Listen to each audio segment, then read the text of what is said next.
வணக்கம் நண்பர்களே, நான் உங்கள் அன்பு சொன்னாரிதாஸ். நம்முடைய அருகில் பார்த்தீங்கன்னாக்க மதுரை குழுக்கத்தின் நிர்வாகியும் மதுரை பாரம்பரிய சங்கத்தின் தலைவருமா இருக்கிற எங்களுடைய குருநாதர் மதிப்புக்குரிய அரவிந்தன் ஐயா இருக்காரு.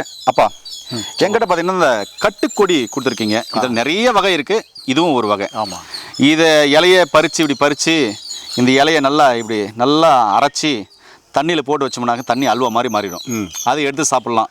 உடல் உஷ்ணம் குறையும், நரம்பு தளர்ச்சி சரியாகும், ஆண்கள் பெண்களுக்கு சூடு குறையும், அதே மாதிரி வெள்ளைப்படுதல் சம்மந்தமான நோய்கள் குணமாகும், கல்லீரலுக்கு நல்லது, செரிமான கோளாறு சரி பண்ணும், மலச்சிக்கலை சரி பண்ணுன்ட்டு ஒவ்வொருத்தரும் ஒவ்வொரு வகையாக இதில் மருத்துவ தகவல் சொல்கிறாங்க. அந்த அவங்க சொல்கிறது எல்லாமே உண்மை. ஆனால் தண்ணியை அல்வாவாக்க முடியுமா? வெறும் தண்ணியை முடியாது. இந்த சாறு ஆக்கும். இந்த சாரை என்ன செய்யணும்னா, இதை புடுங்கி உரலில் போட்டு இடித்து சாரை புழியணும். புழிஞ்சிட்டு தண்ணி இருக்கு இல்லையா, வெறும் பச்சை தண்ணியில் கொஞ்சோண்டு சீனியை போட்டு கலக்கிக்கிட்டு இந்த சாரை உள்ளே விட்டீங்கன்னா அல்வா மாதிரி உரைஞ்சிடும். அது வெட்டி சாப்பிடலாம். சூப்பராக இருக்கும். ஆமாம். இப்போ நீங்கள் இதில் மக்களுக்கு தேவையான தகவல் என்ன உங்கள் ஸ்டைலில் சொல்ல போகிறீங்க? இது உடலில் இருக்கக்கூடிய உஷ்ணத்தை கம்ப்ளீட்டாக போக்கும். இப்போ உஷ்ணம் தான்ப்பா. உஷ்ணத்தை போக்கும், தாகத்தை போக்கும். ரெண்டாவது இந்த எலும்புருக்கின்னு சொல்கிறோம் இல்லையா? ஆமாம், எலும்புருக்கி நோய் அதை குணப்படுத்தும். ஓ. அப்புறம் ரெண்டாவது எலும்புருக்கி நோய்க்கு மருந்துகள் நிறைய கொடுத்தும் அதை இம்ப்ரூவ்மெண்ட் பண்ண முடியும்.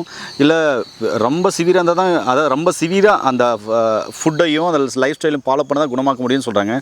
இது ரொம்ப ஈஸியாக சொல்கிறீங்களா? இது ஈஸி தான் உண்மையிலுமே. ஓஹோ. இது கர்ப்பப்பை நோயை பூரா குணப்படுத்தும். கர்ப்பப்பை சார்ந்த அனைத்து நோயும் குணப்படுத்தும். ஆண்களுக்கான விந்து நீர்த்து போனவங்களுக்கு அது உள்ளே சாப்பிட்டா விந்து கட்டி போட்டுரும். ஓகே. உயிரணுக்கள் கம்மியாக இருந்தால் உயிரணுக்களை கொண்டு கொடுத்துரும். ஓகேப்பா. இப்போ கர்ப்பப்பை சார்ந்த பிரச்சனைகளை சரி பண்ண சொன்னீங்களா? அந்த கர்ப்பப்பை சார்ந்த பிரச்சனைகளை சரி பண்ணோம் அப்படின்னா அதில் நீர்க்கட்டி நார்க்கட்டியாக இருக்கலாம், இல்லை டியூப்பில் அடைப்பாக இருக்கலாம், இல்லை கருமுட்டை வளர்ச்சி அதை சரி பண்ணாது. வேற என்ன? ஒயிட் டீசார்ஜ், அதாவது வெள்ளைப்படுதல் சம்மந்தமான பிரச்சனையை சரி பண்ணும். வெள்ளைப்படுற பிரச்சனை, அதிக ரத்தப்போக்கு, இது ரெண்டையும் குணப்படுத்தும். Okay okay okay okay. ஆண்களுக்கு விந்தை அதிகப்படுத்தும். சரிப்பா. விந்து தண்ணி இந்த உடஞ்சி போயிருக்கிற விந்தை கட்டிப்படுத்தும். இப்போ உடல் உஷ்ணம் எனக்கு அதிகமாக இருக்குப்பா, இதை நான் எத்தனை வேலை எப்படி சாப்பிடணும்?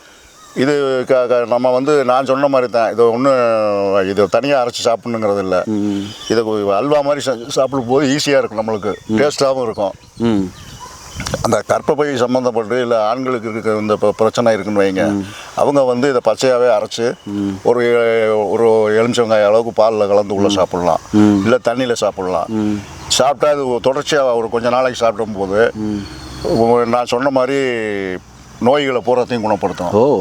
ரெண்டாவது இதை நம்மளுக்கு பச்சையாக கிடைக்காதுன்னா கிடைக்கும் போது எடுத்து நிழல் காய்ச்சலாக போட்டு மறுபடியும் இதை பவுடரை அரைச்சி வச்சுக்கிட்டு அந்த பவுடரை எடுத்து தண்ணியில் போட்டு குழச்சிங்கனால தண்ணி பூராமே கட்டியாயிரும்.